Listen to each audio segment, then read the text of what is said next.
All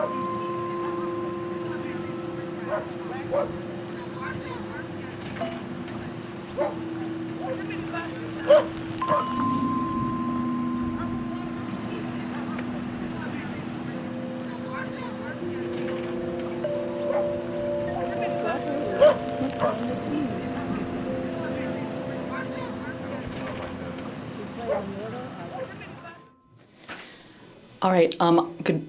I'm JoAnn Almonte with the Samuel Proctor Oral History Program. Today is July 11th, 2023. We are currently at the Pensacola Public Library. I am going to do an interview with Rey Arcenas. Ashley Sanguino. All right, before we start, can you give us your name and spelling it, please?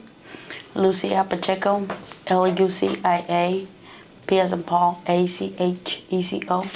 All right, thank you. And could you tell us where and when you were born? I was born in Mexico. The town's called Puebla, Puebla.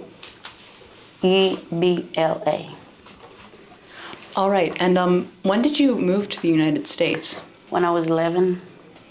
All right, do you remember why you moved to the United States? Was there any reason your family decided to? My mother, because my dad passed when I was 5, she just decided to send me over to my brothers and sisters in Hickory, North Carolina, to, get a better life, a better education, and so I could live better than what we live in Mexico.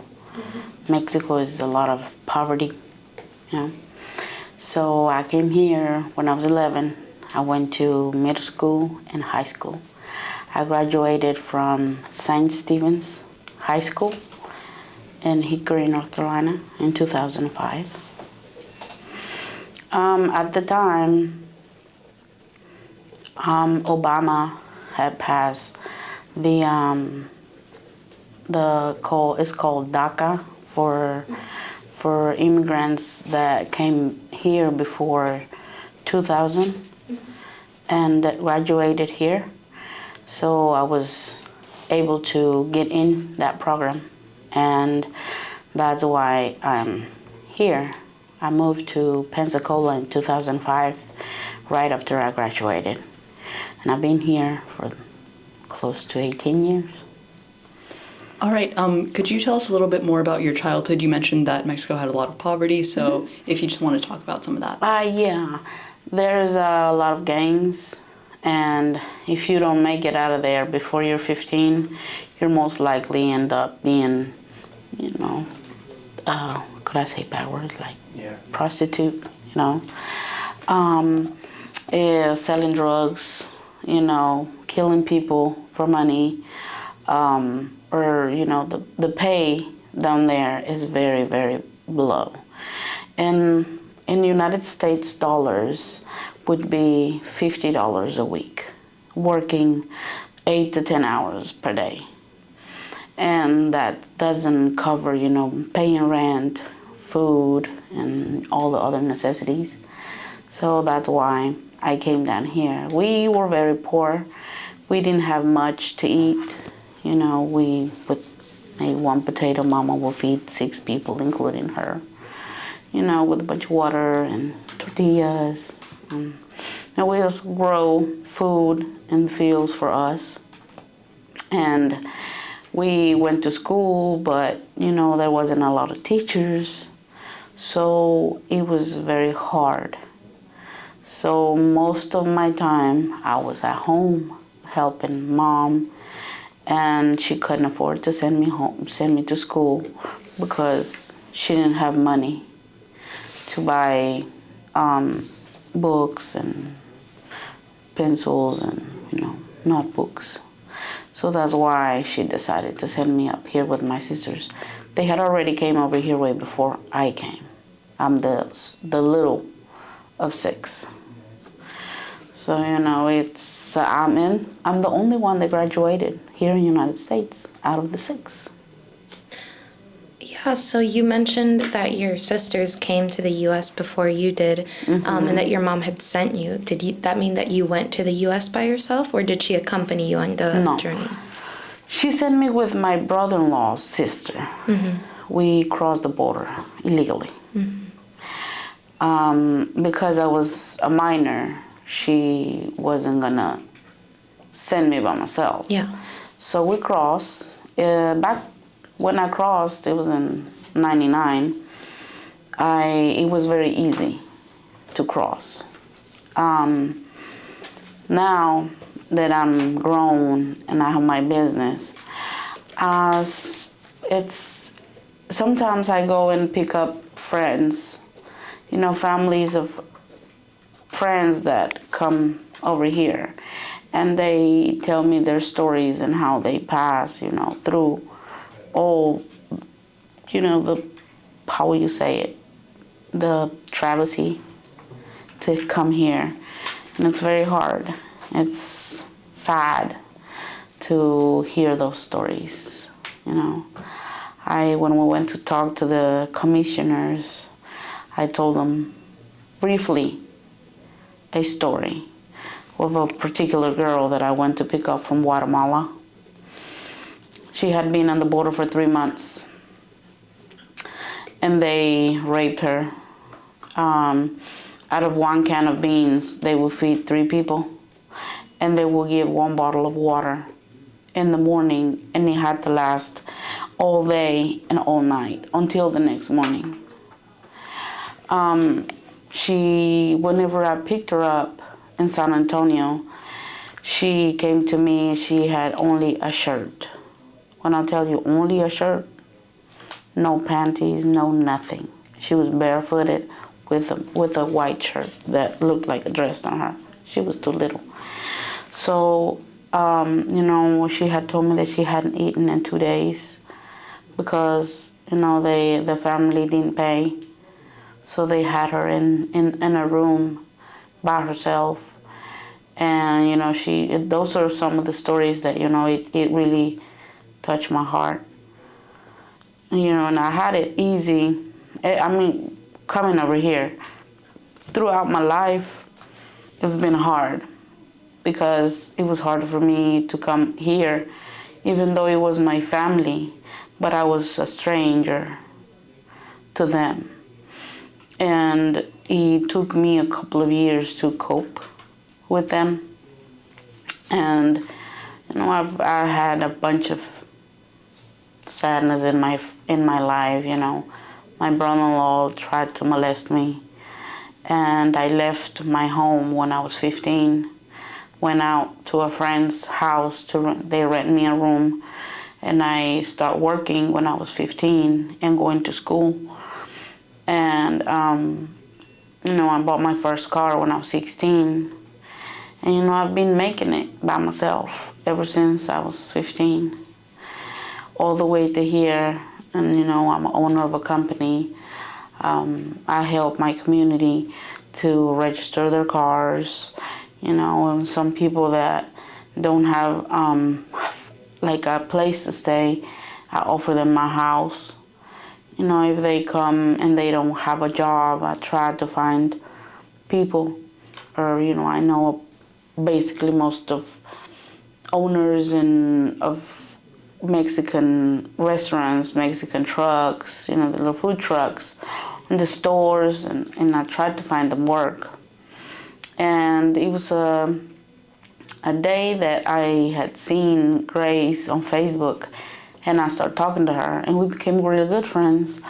And I've been helping her with the community, with the law that passed, and everything. I've talked about my personal experiences with the community and the racism, and it's just sad that they target small groups like us, because I consider them my brothers and sisters. They don't come to harm nobody. They come to work and to help their people back home, because some of these countries, to make it to their house, there's not even a road to make it to their house. They have to walk a long ways.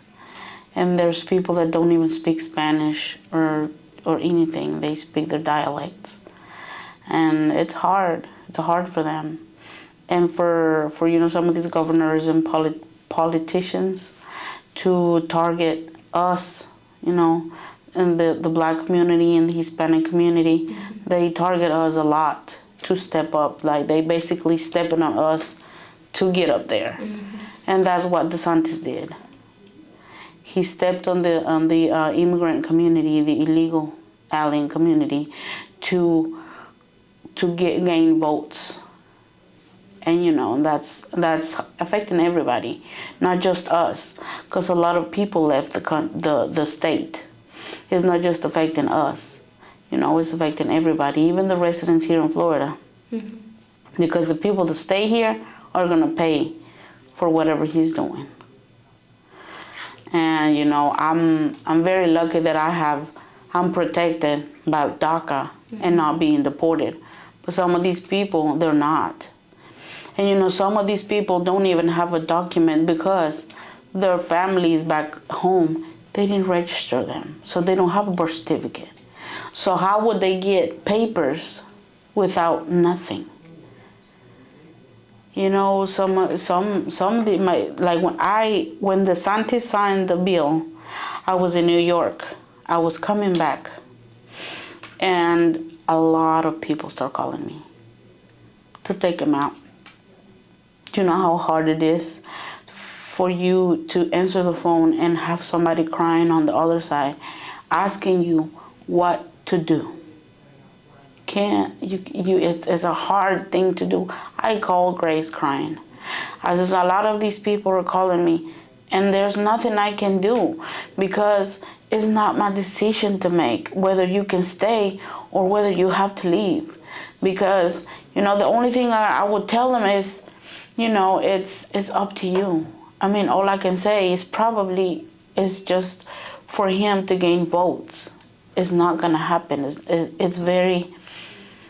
anti-constitutional. It violates a lot of our human rights. He can't change the Constitution. And they were like, but what if he does? You know, if I go to work and my kids are in school and I get pulled over and I get sent back to Mexico, what's going to happen to my kids? And it's true. What if you get picked up and your kids are at school and nobody is to pick them up from school to take them to home? What are they going to do? Coming home to nobody because their parents got deported. A lot of people like me, I'm by myself here in Florida. I don't have family here. If I didn't have papers, I get picked up and I get sent, and what's going to happen to my cars, my stuff, my house, everything? It's just, we have to show the human side of it. You know, forget about, oh, well, you know, votes and this and that. No, he's tearing people apart. He's tearing families apart. You know, and like me, I moved here because of personal problems, but, you know, I've grown here, and a lot of people know me here, and they run to me. And if they need anything, they go, oh, call Lucy, she'll help you. If you don't have nowhere to stay, call Lucy, she'll let you stay at her house for a few days. But it's satisfying for me. Mm-hmm. Because if I need something, I will call and they will help me. So, you know, it's sad what's happening right now with all this racism from our governor. Yeah, definitely. I mean, it sounds like you have a very strong sense of community, you know, with fellow Latinos, with, you know, fellow immigrants that have faced similar situations. I was just wondering how, if you could elaborate a little more, has this bill, you know, affected these communities, and, you know, especially in a moral sense, how does this communicate how America, or how Florida at least, feels about immigrants? Well, it has affected a lot in just the sense of, you know, a lot of, Florida is built on immigrants. I mean, it's, and I see, you know, the diverse of people that are here, you know, Black, Hispanic. You know, I don't know if you're Hispanic. Yeah. You know, you're from... Oh, I'm Dominican. Dominican, see? And you're Filipino. Oh, See, and it's hard because a lot of people, I tell my friends, it's not just Mexicans affected with this bill. Honey, they are everywhere. Indians, Russians, Cuban, everywhere. We are all immigrants.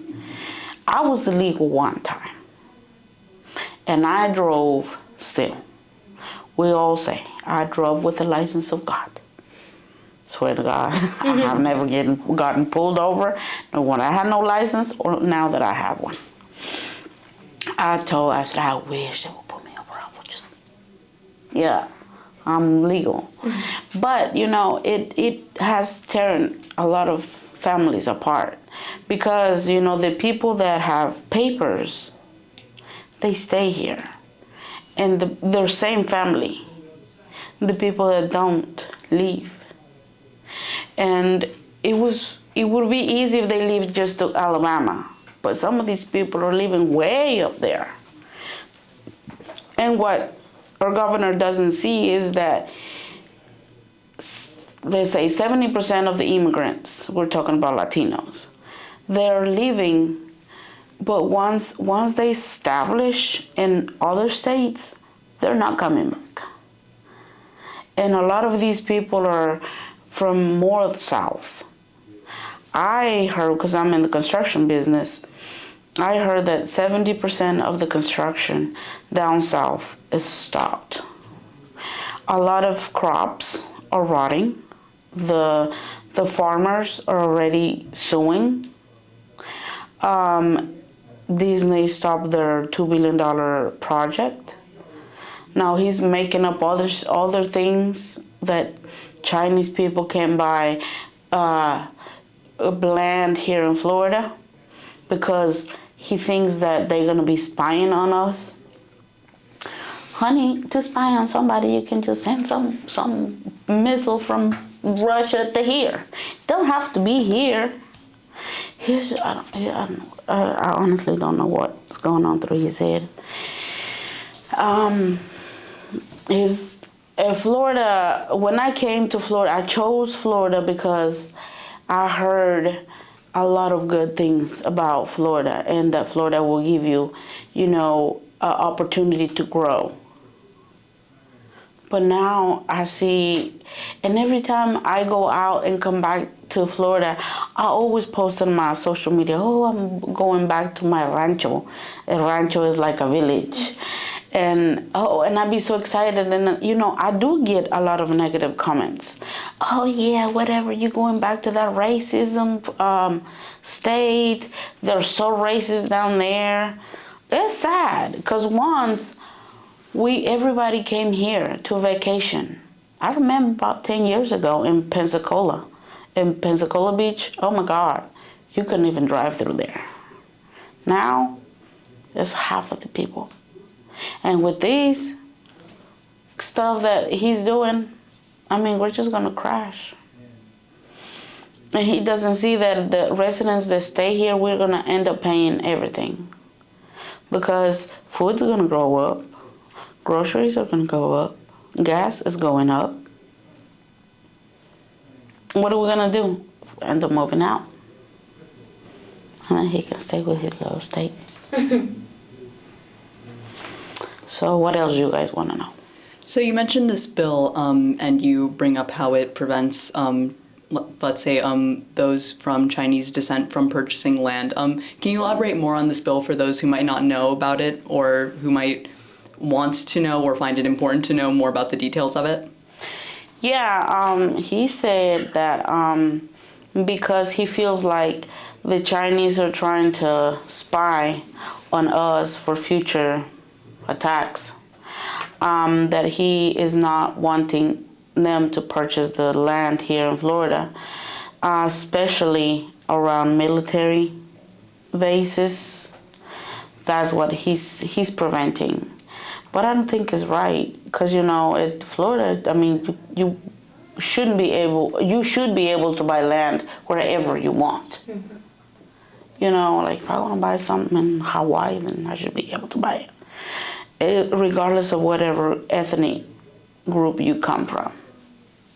I honestly believe, and I told this to the commissioners, I said, I honestly believe we shouldn't have a paper to show to go anywhere in the world because we all are humans, you know? That's how I feel. I mean, you gotta go and get a paper, or I can go to Barcelona or over Spain and I have to show a paper. I don't think we should do that, but that's just my personal, you know. So you had mentioned now a couple times about talking to the commissioners. Could you give us a little bit more context about what was this conversation? We went to talk about the bill, the 1718. We brought some of the construction workers. We asked them to wear their uniform because some of these people go to the construction sites and they just pass by them, and we want to show them with their uniforms how they look like, because they half of the time they don't even recognize who built those buildings. Excuse me. The building that the commissioners are in were built by illegal immigrants, and Grace showed the pictures. And if you guys can ask Grace to send you the pictures of the one that she took down there. Mostly I talked about that I was a DACA recipient and that I asked them to help us. I know they don't have the power to change the law, but you know, at least they can talk. Because I know they be going to Tallahassee to talk to the senators and all that. I honestly would like to go and have a group of people and talk to the senators and show them how much of an impact has done this to this community in Pensacola. Pensacola's growing a lot, and I've seen a lot of, you know, construction sites.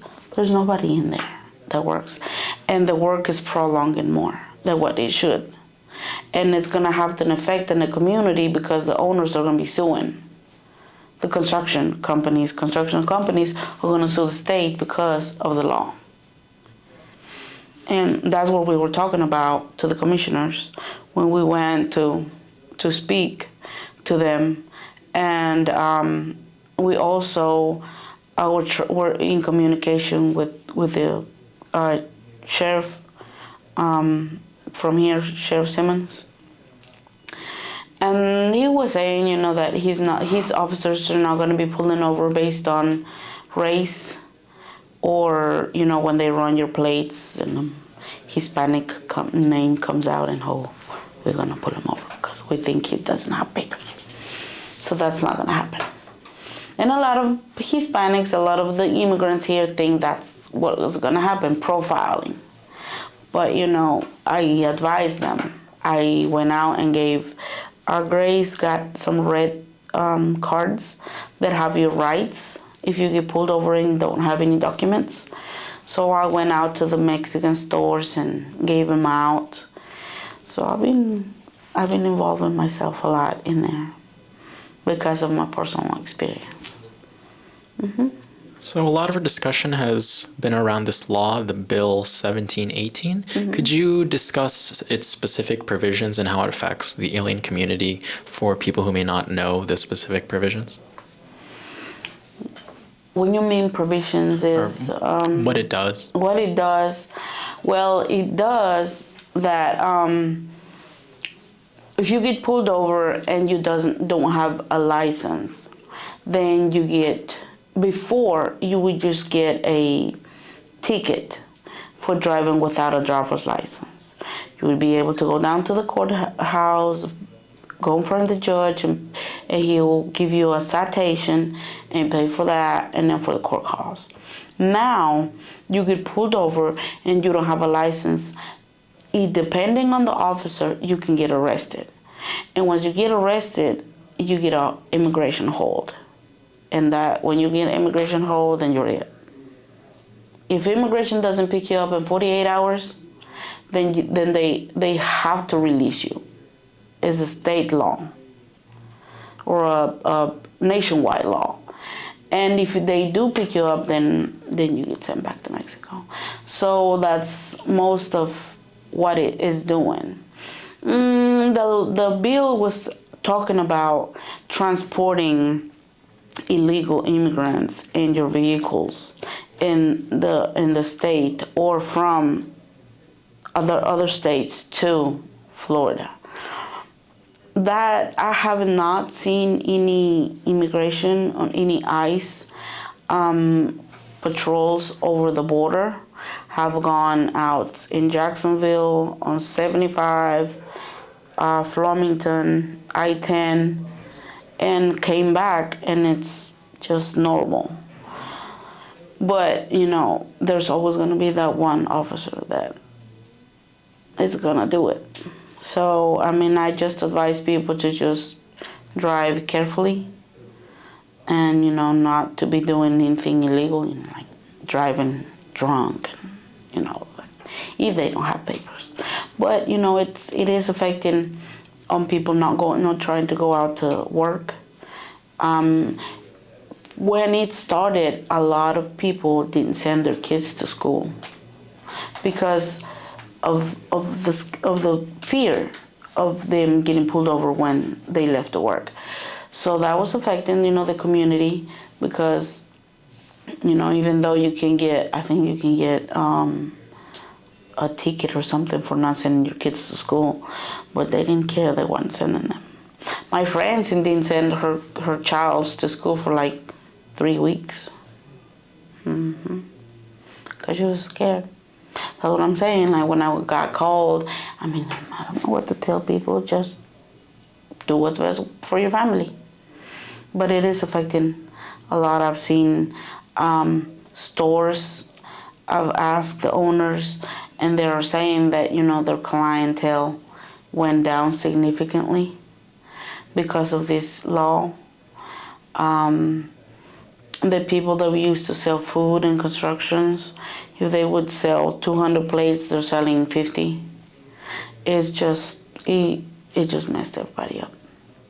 In Miami, I think they're doing raids right now, and Key West, and most of the South, because we know most of the South is more immigrants down there. So it's bad. I feel for everybody. And you know, a lot of my customers, they're like, oh, you don't care because you have papers. It doesn't matter. Because he said, if he gets elected for president, he's going to block DACA. And there I go. Oh my God, if it keeps going. Could you discuss the process of obtaining DACA? What was that process like? You have to get your transcript from school, then you get your diploma, and then you have to do an application explaining where you went or you crossed to, and then you have to get like the records from your hometown, specifically, you know, criminal records. And if you have misdemeanors, they don't count. But if you have a felony, then you're not eligible. So once you get the application and send it over, you have to send your passport, and you get called to do your prints, and then you get your permit, and you have to renew it every 2 years. And those are the years that you get a license for. Every 2 years you have to renew your license as well. You also mentioned that you run a business. Could you discuss that? How did you start it, and what does your business do? I do pavers and general drywall. Sometimes I do roofing. It just depends. I started my business because I used to work for a guy in construction. So I started walking on stilts, and I fell, and I couldn't walk for like 2 months. So I had to find a way for me to make money. And at first I started translating. just driving and getting off the car, you're walking a little bit. But then, I met a guy, and he built the apartments downtown, and he helped me. I'm the kind of person that I like to help people, because I do it without expecting a pay from the person that I help. You have to help persons, and sometimes down the road somebody else will help you the way you help somebody else. So I found this guy. He's from Costa Rica, and he helped me. He said, Lucy, I will help you. I will make you my subcontractor, and so you don't have to purchase big insurances. And he helped me. He gave me a contract for some apartments, and I did the hanging, and he liked it. So he recommended me to his friends, and then here I start telling people that I do patches and drywall, and the same people from the restaurants and the taco trucks and roofers, and they just start calling me, and I start growing, and I have a crew of 30 people now. Mm-hmm. And I still, help my people to register their cars, and then I take people to hospitals and translate. I do these as I call it my deeds of my day. I don't charge my customers for taking them to translate, and that's how I manage. And I purchased my house. I got my 2 cars. And I've been blessed. Mm-hmm. And I found Grace. The girl. So I've been through a lot. Do you have any family back at home still in Mexico? My uncles and my aunties, but immediate family just here. My brothers in California and San Jose, and my sisters in North Carolina, Hickory, and that's it. What was it like? From what I recall, you first arrived to the United States in Hickory, North Carolina. Mm-hmm. What was it like going from being in Mexico to North Carolina? Girl, it was so hard because I didn't spoke a drop of English. Little kids would bully me, and they would be like, they were so mean, and I just, I would stay to myself and try not to ask questions. And the hardest part was when the teacher we were reading a story, and you have to read a paragraph by yourself, standing up, and I couldn't read, so I tried to read it, in Spanish, just like, you read it Spanish, and the kids would laugh at me. And it was hard. So my teacher, my ESL teacher, will tell me that, it was okay. But I would tell her that it's not okay because they're making fun of me. And, it's not right, because if they would come to Mexico, it would be the same thing and they wouldn't like it. So my brother-in-law, he spoke English, so he taught me. I learned English in a month because I didn't like to be bullied. And I would come home and I would cry, and they would ask me, what's wrong with you? And at one point in time, I told them I didn't want to go to school. I said, I'll work instead of going to school. And then I tried to, leave school like I did in Mexico. That didn't work. Because here, they would call the police. And the police went to pick me up, and I was walking, because to get to school is a trailer park, and it's a long trailer park.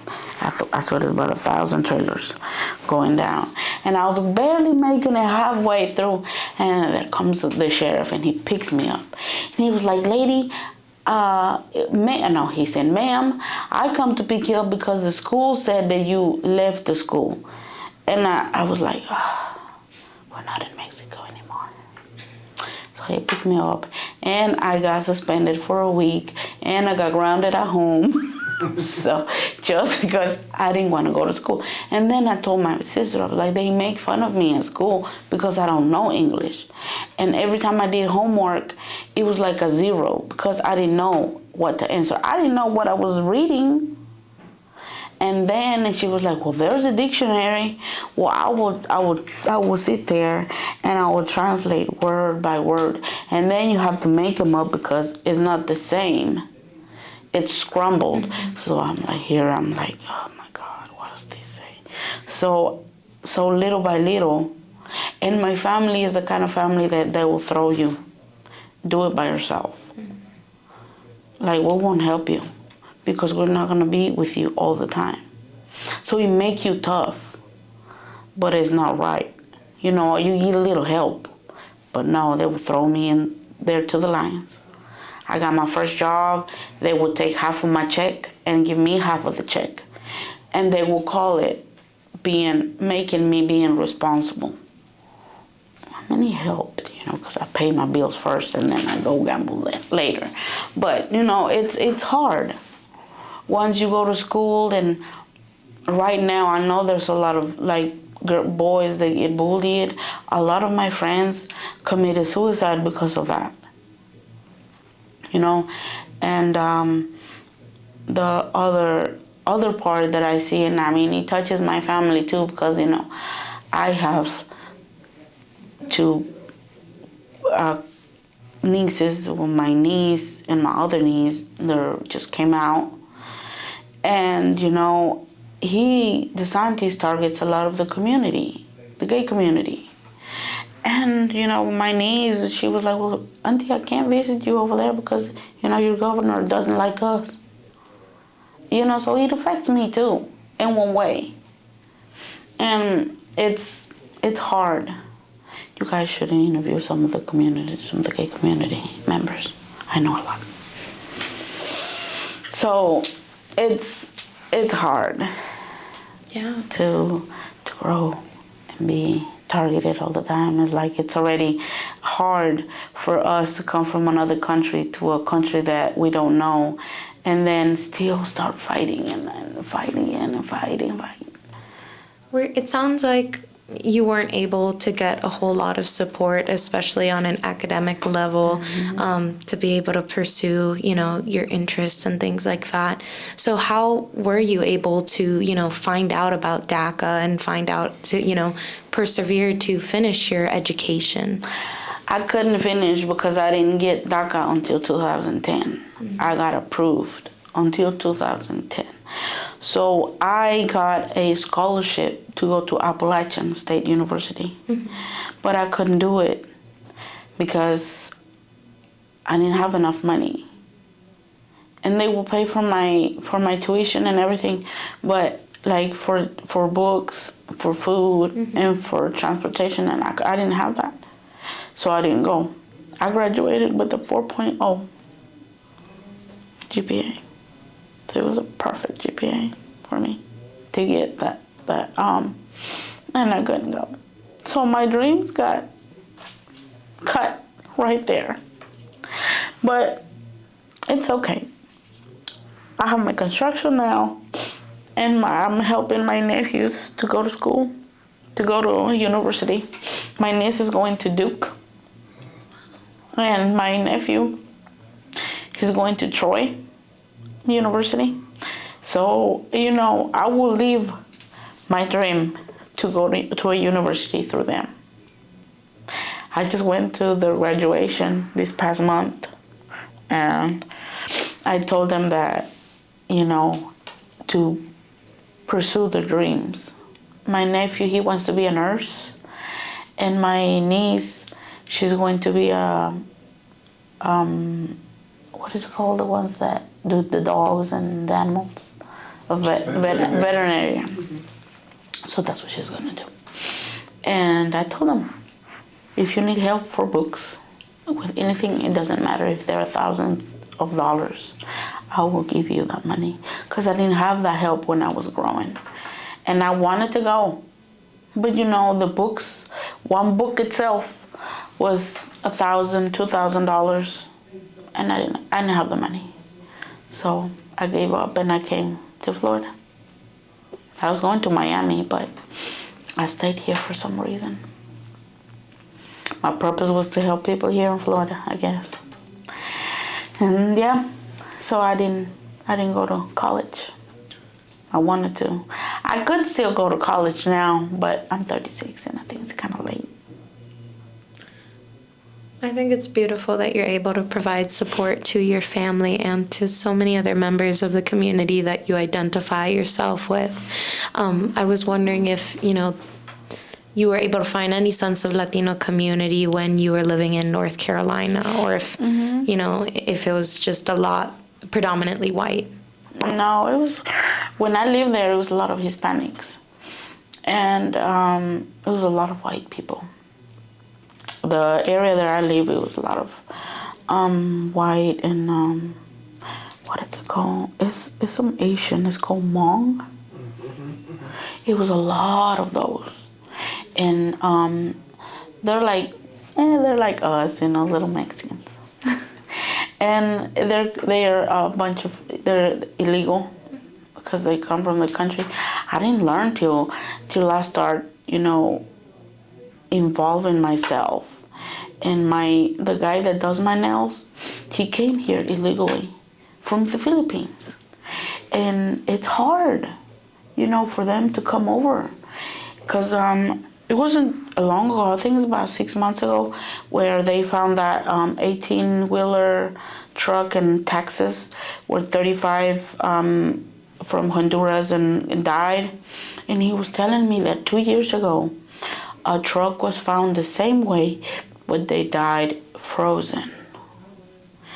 So they have it hard too to come over to the United States.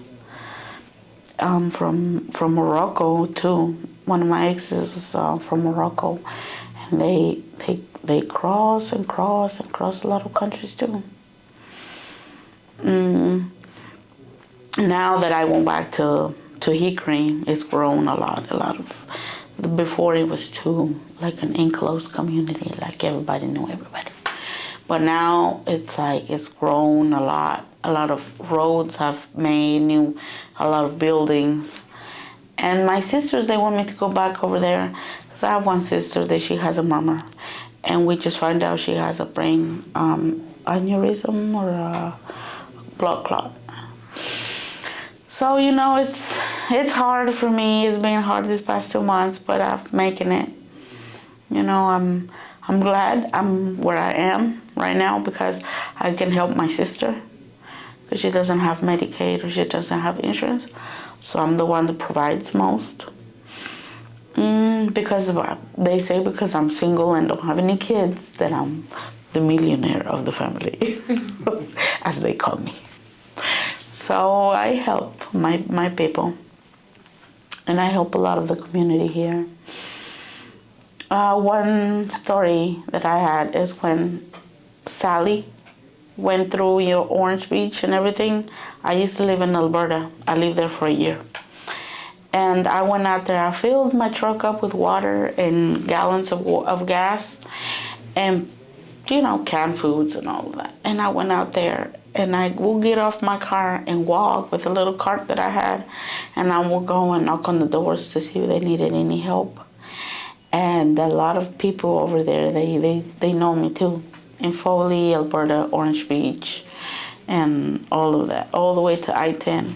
A lot of people over there. And I will finish all my supplies that I had in my car, and I will go back to the exit before the Mobile to refill, and come back and do it again. About 3 times per day, I'll do it. And I got my payback, a lot of work after that. You speak a lot about the struggles of migrants to this country, but you seem really happy at the same time to be able to help them. And I was wondering, what are some of the sources of almost resilience that can be found within migrant communities throughout the United States? As in, in what ways are migrant communities kind of coming together because of these issues? We have always been, very united, but right now that we've been targeted, I think we got united more. We have gotten a lot of more communication between the community. I always, I posted my phone number in the stores. If anybody needs help or if they need to be taken places, if they don't have a license, I always, if I have time, I will help them. I always tell them, if I'm not busy, I will take you.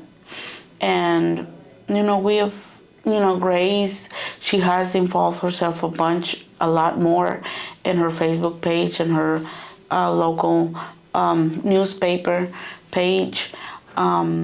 She always tells everybody, if you need help, call Lucy or call somebody else or this and that, It's gotten the community closer, and I always say things happen for a reason.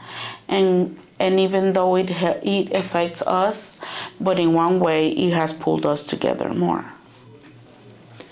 And you have a company, and I was wondering, is your company kind of unionized? Have you ever been involved with a union or know any sources of migrant unionization? Mm-mm. No, I mainly work in Pensacola Beach and everything, but I help the Hispanics with that. If they need work, then I give them work.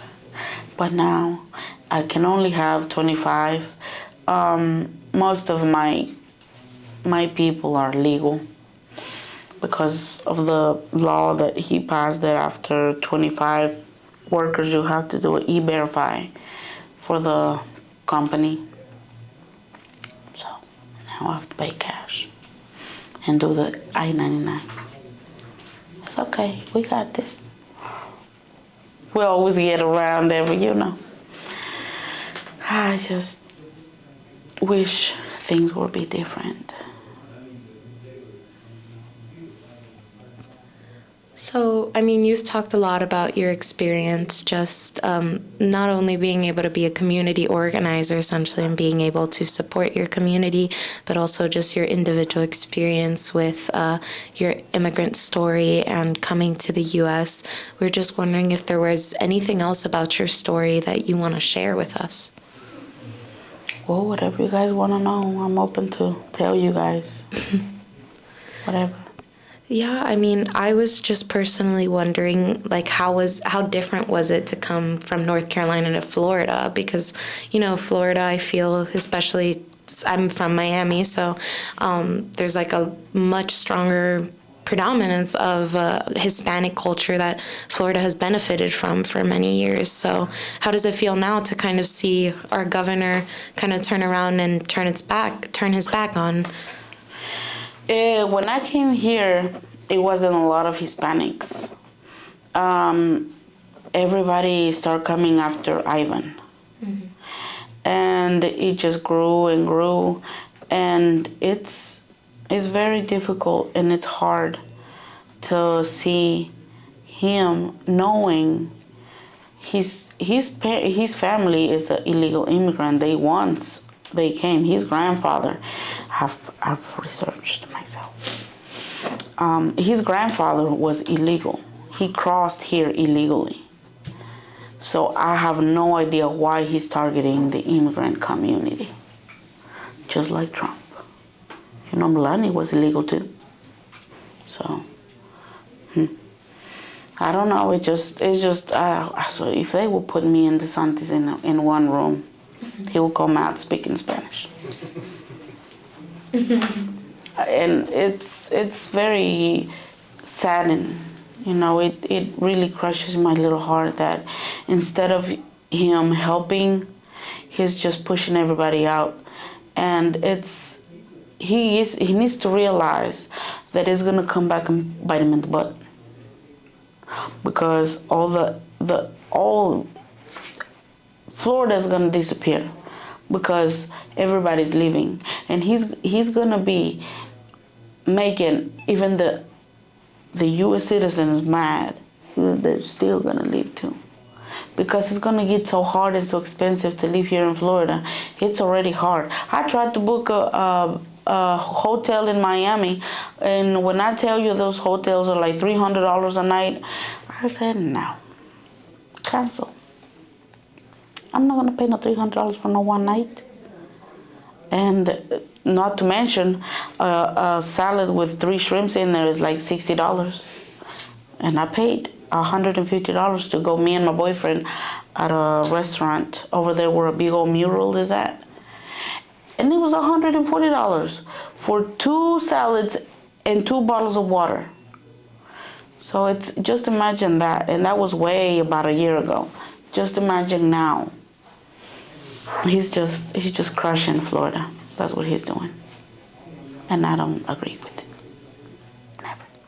Yeah, over your years here spent in the States, have there been particular periods of time where things might have been less difficult for migrants or more difficult for migrants? So how has things changed over the years? It's been off and on. There are some states that, help the immigrants, and there's some of them that just want to take them out. And well, here, before it was okay, you would be able to go everywhere. But Lord knows what got into his head for these past months, that he's just been making up laws, excuse my language, but stupid laws. Instead of helping, giving a license or something, for these people to go to work, they're not harming everybody. They're building. They're just making a life. They're trying to make a life for them, and then for the people in their back home, like I said before. They're not harming anybody. I do understand some of these people, and there's in every race, there's bad and good people. And for the bad people, they judge everybody. And it's wrong.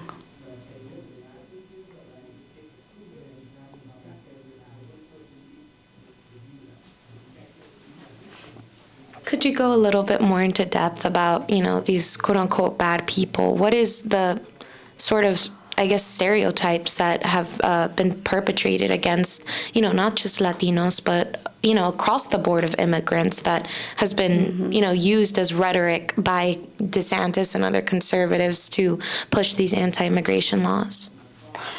Because they said that mainly the cartels, the drug cartels, because they say most of the drugs come from Mexico, Colombia, and they just think that all the Mexicans will sell drugs.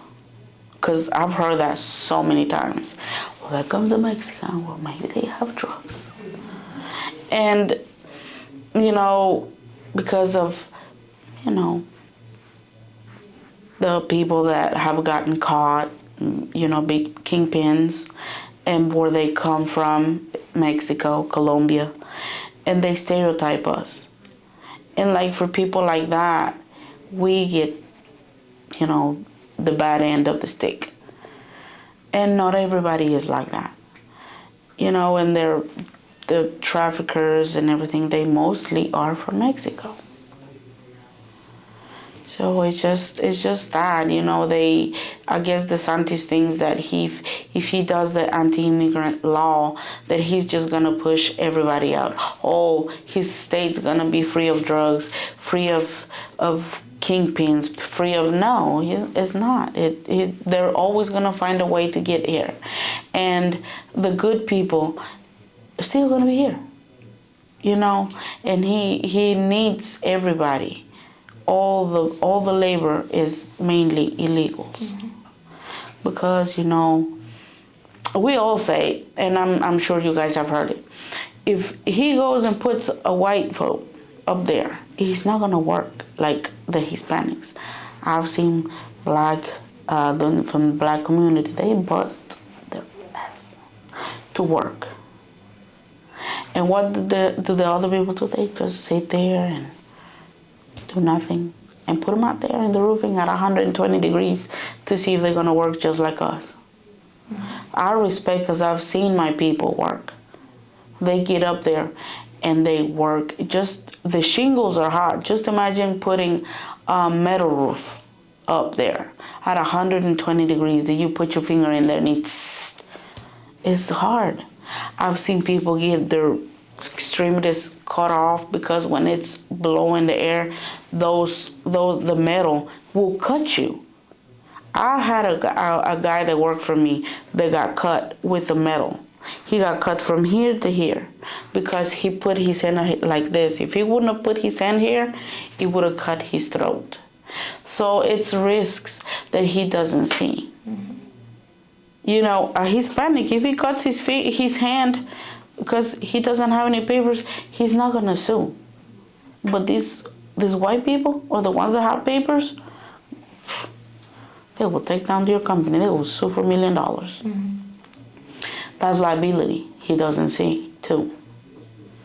And they work for less than what they supposed to get paid because they don't have papers. And it's bad, but you know, he knows that. And he doesn't realize. I heard one story that the guy said, and I can't remember his name. He said that he probably did this because the jails are so overpopulated that he did the bill so the Latino and the illegals would leave, and they would leave the constructions and the farms empty so he could use the people in jail to put them out there for way cheaper labor. That's what I heard, that you know, and it makes sense, but we have not seen that yet. Mm-hmm. So I don't know if that's ever gonna happen. Yeah. But that's especially down in the Miami-Dade area and all that. It's very overpopulated. So I don't know. I just think like that. I was wondering, for the future, what sort of suggestions do you have for Latino communities, immigrant communities, people that care about these issues as well, to be able to develop a sense of resilience and kind of fight back against these issues? I've always advised that not to be scared, because, you know, if we're not doing anything bad, and if they see that we're united, you know, united makes force. So if we get together, somebody's gonna hear us, you know, and we have to remain strong. And even though if we see the laws and everything, we don't have to be scared, and we have to fight, because if we don't fight, they're gonna step all over us. But if we fight, then they see, oh, they're strong. We can mess with them because they fight back. So we have to get together and fight. And that's what I tell everybody. Let's make noise. Yes, of course. That's what I tell everybody. Don't be scared. You know, if we go back to Mexico, then come back. We'll help you come back.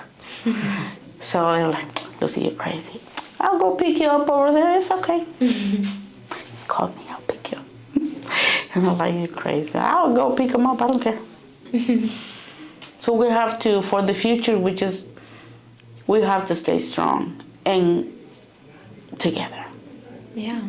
So before we wrap up the interview, we were wondering if you have any other closing comments or final things you want to get out for this interview.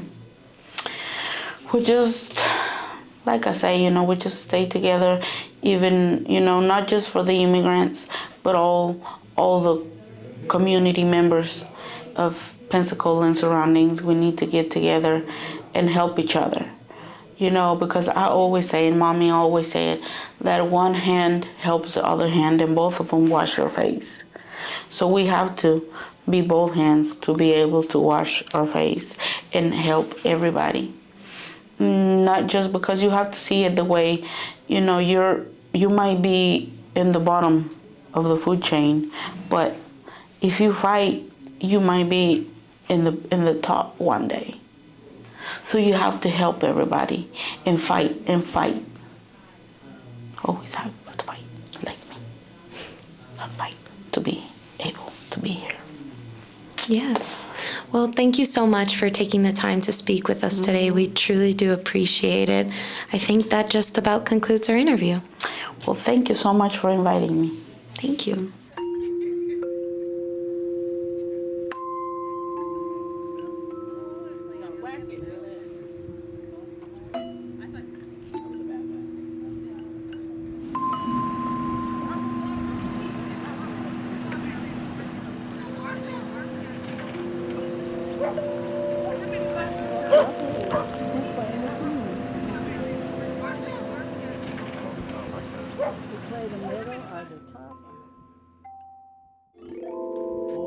That was nice.